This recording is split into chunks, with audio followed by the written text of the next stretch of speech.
అంతా మట్టేనని తెలుసు, అదేవత మాయేనని తెలుసు. అంతా మట్టేనని తెలుసు, అదేవత మాయేనని తెలుసు. తెలిసి వలచి విలపించుటలో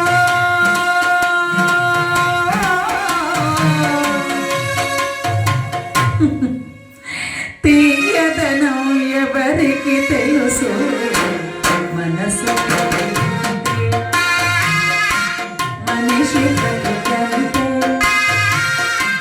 మనసున మనిషికి సుఖము లేదంటే మనసు గతి.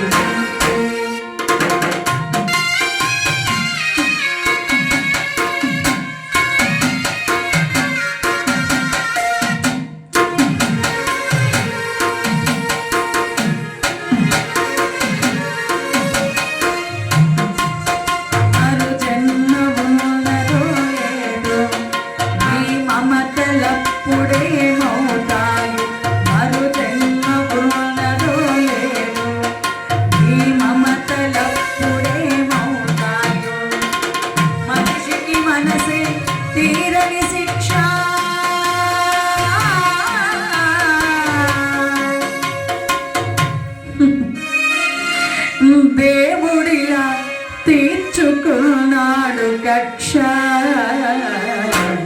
మనసు మనిషి బ్రతుకంటే, మనసున మనిషికి సుఖము లేదంటే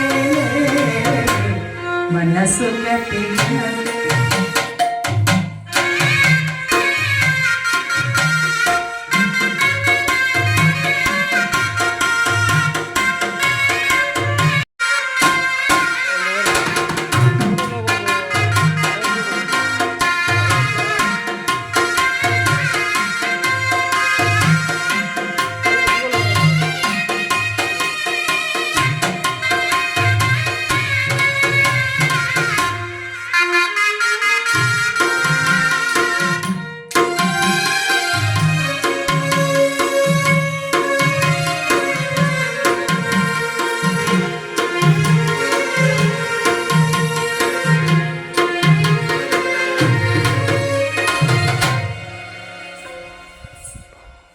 చూడండి ఎంత అద్భుతంగా. మనిషి బ్రతుకంతే, మనసున్న మనిషికి సుఖము లేదింతే.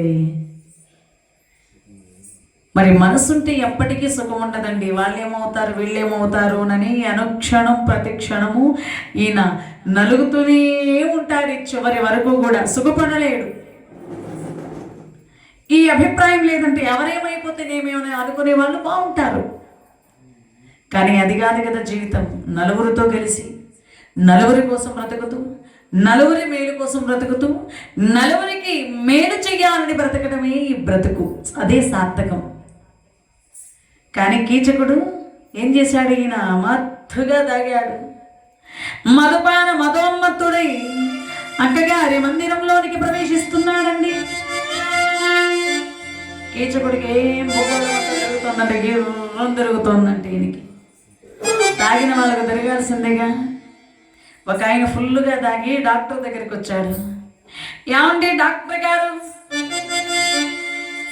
ఏనాయనా? అదేంటోనండి, నాకు ఒకరు ఇద్దరులాగా కనబడుతున్నారండి అనగానే డాక్టర్ అన్నాడు, ఆ మాట చెప్పేకి ముగ్గురు రావాలనా? అంటే ఈయనెంత తాగినాడు పాపం. మళ్ళీ ఫుల్ బాటిల్. ఈయన 3 దాగుంటే ఆయన ఫుల్ దాగుంటాడా? అట్లాగా భూగోళం అంతా గిర్రం తిరుగుతోందంటే ఈ కీచకుడికి. నేరుగా అక్కగారి మందిరంలోనికి ప్రవేశిస్తున్నాడు ఇతడు. అదే సమయానికి మహారాణి సుధేష్ణాదేవి గారు ద్రౌపదీదేవితో అంటోంది,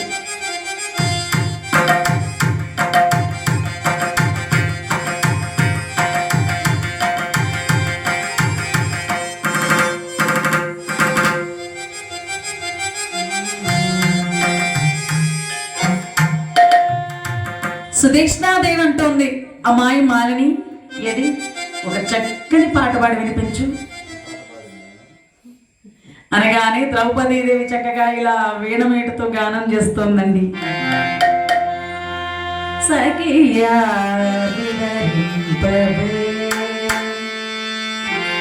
బగలెరిగిన చెలునికి నా కథ సఖియా వివరింపవే బగలెరిగిన చెలునికి నా కథ సఖియా వివరింపవే.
చక్కగా సుధేష్ణాదేవి గారి ఆజ్ఞ మేరకు గానం చేస్తోందండి ద్రౌపదీదేవి. అక్కగారి మందిరానికి ప్రవేశిస్తూ కీచకుడు ఆ సుమధురమైనటువంటి గానామృతాన్ని విన్నాడు, ప్రవశించిపోయాడు. ఆహా, ఏమి గానామృతం! ఇటువంటి గానము ఎందునా గానమే? ఏమి గానం? దేవగానమా, యక్షగానమా? ఏమి అద్భుతమైనటువంటి గానామృతం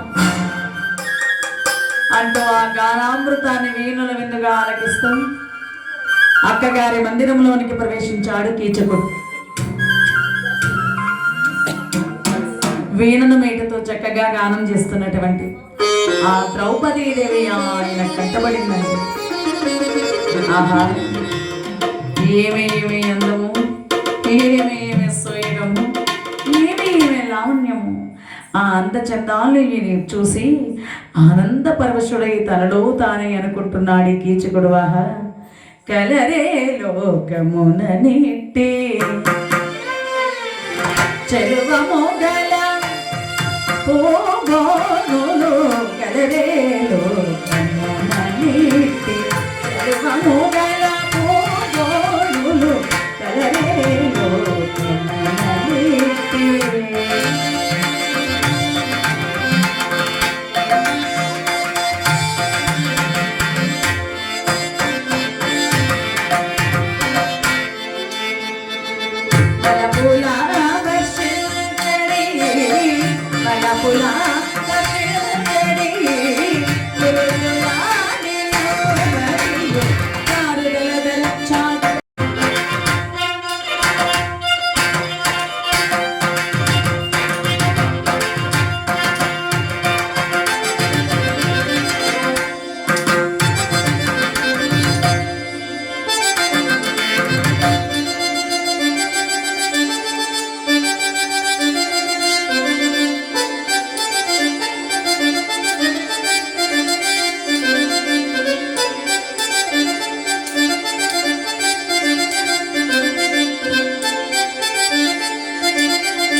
ఏమి అందము, ఏమి లావణ్యం అంటే భూలోకములు ఇటువంటి సౌందర్య రాసులు ఉన్నారా? ఈమె దేవకన్యయా లేక శివుడి మీద కలిగి వచ్చినటువంటి పార్వతీదేవియా లేక మన్మధుడిని వదిలి వచ్చినటువంటి రతీదేవియా? ఏమి అందము, ఏమి లావణ్యము. జన్మెత్తినందుకు ఇలాంటి స్త్రీ యొక్క అనుభవంతో మరి ఈ జీవితం ధరించాలి. నా దగ్గర ఉన్నటువంటి కామనీమనుడు ఈమె కాని ముందర ఉన్న కాలి గోటికైనా సరిపోగలరా?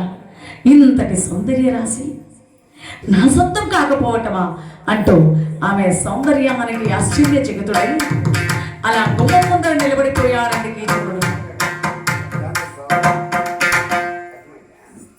రామరెడ్డి గారు బినమంగళం కృష్ణారెడ్డి గారండి. మరి రామరెడ్డి గారికి బావమరిది. భక్తులు, సహృదయులు, కళాభిమానులు, కళాపోషకులు, భక్తాగ్రేశ్వరుడు బినమంగళం కృష్ణారెడ్డి గారు బావమరిది అయినటువంటి రామరెడ్డి గారి జ్ఞాపకంగా వాళ్ళ ఆత్మకు శాంతి కలగాలని ఈ పుణ్యకాలఘట్టంలో మా కథా బృందాన్ని గౌరవిస్తూ ఆశీర్వదిస్తూ 101 రూపాయని కానుకగా సమర్పించారండి.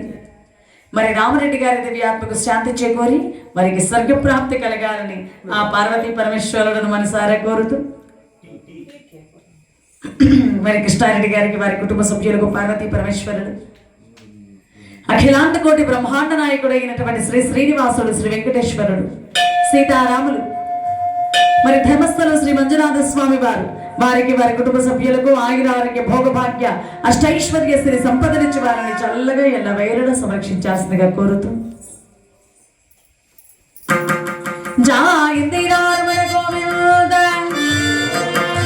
ఆంజనేయ వరద గోవింద, ప్రహ్లాద వరద గోవింద.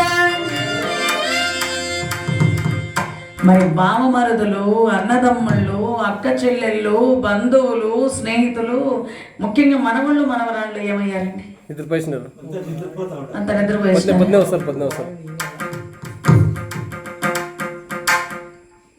వీళ్ళు అంటున్నారు మొత్తం మా ఏమన్నా ఇస్తే మా మగవాళ్ళు ఇవ్వాలమ్మా, మీ ఆడవాళ్ళు ఏమి ఇస్తారని.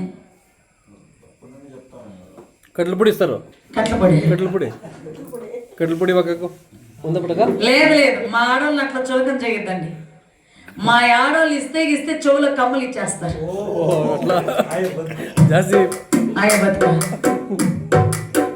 మా ఆడవాళ్ళు అట్లాంటి వాళ్ళేనండి, మీకు తెలియదు.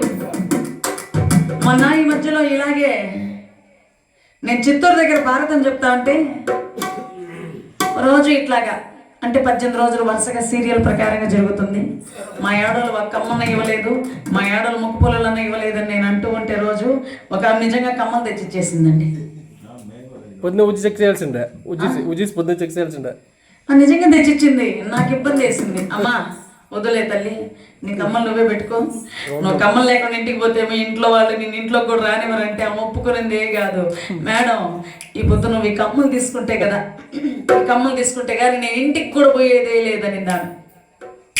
వద్దు తల్లి, మాకు ఈ కమ్మలు గిమ్మలు ఏమొద్దు, నీ కమ్మలతో నువ్వే పో. నేనేదో సరదాగా అన్నాను, నువ్వేదో నిజంగా తీస్తావని కాదు తల్లి. వద్దే వద్దన్నా, ఆ ఒప్పుకునేదే కాదు. నువ్వు కమ్మలు తీసుకుంటే నేను ఈ పొద్దు ఇంటికి కూడా పోను అనింది.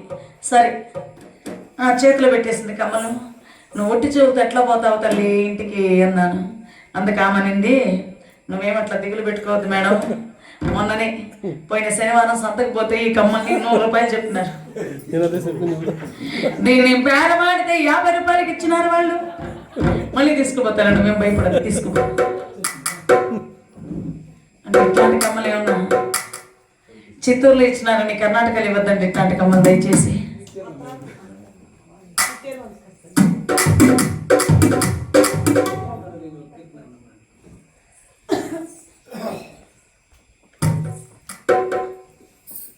మరి భక్తులు ఆంజనేయుడి గారండి, కెంపసముద్రం వాస్తవ్యులు, కెంపసముద్రం ఐశ్వర్యం ఆయురారోగ్య భోగభాగ్య ధనకనక వస్తు వాహనాలు ఇచ్చి వారిని చల్లగా ఇలవేళలా సంరక్షించారు.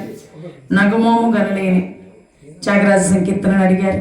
మరి రామరెడ్డి గారి దివ్యాత్మకు శాంతి చేకూరి వారికి స్వర్గ ప్రాప్తి కలగాలని ఆ పార్వతీ పరమేశ్వరుడిని కోరి ప్రార్థిస్తూ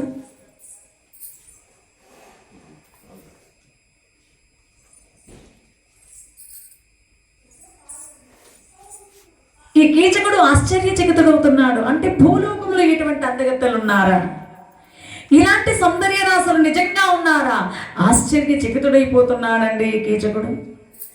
ఈమె వీణను ప్రక్కన పెట్టి గానమాపి అవతల గుమ్మానికి అడ్డంగా నిలబడ్డాడు. పడక ఈ దుర్మార్గుడి కంట్లోనే పడాల్సి వస్తుందా అన్నా, కాస్త అవతలికి వెళ్ళాలి, దారి వదలండి అన్నది. అమ్మాయి ఎవరు నువ్వు?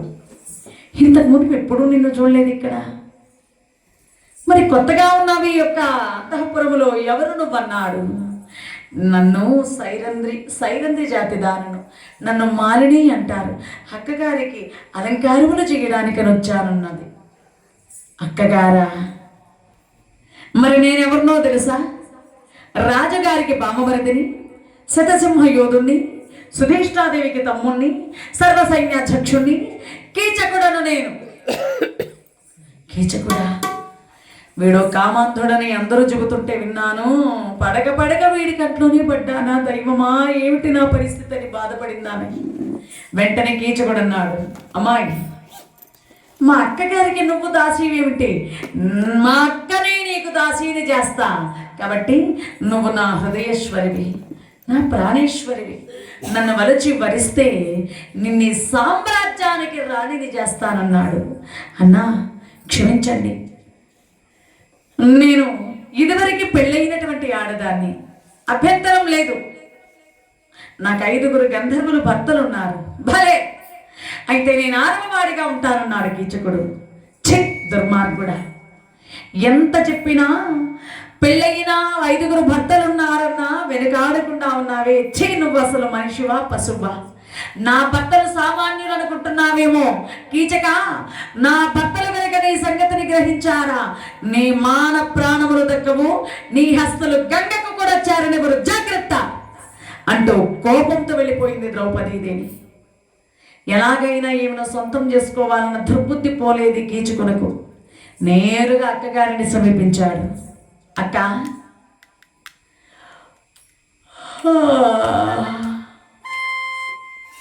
తమ్ముడు కీచక, క్షేమమా నాయన? మన అన్నదమ్ముళ్ళందరూ మన వాళ్ళందరూ క్షేమమేనా తల్లి? అక్క క్షేమం మాటల పక్కన పెట్టక్క. అక్క ఆ చిన్నదెవరే? అక్క అక్కరాతి చకయే పోయే అక్క ఆ చిన్న దేవరే అక్కరా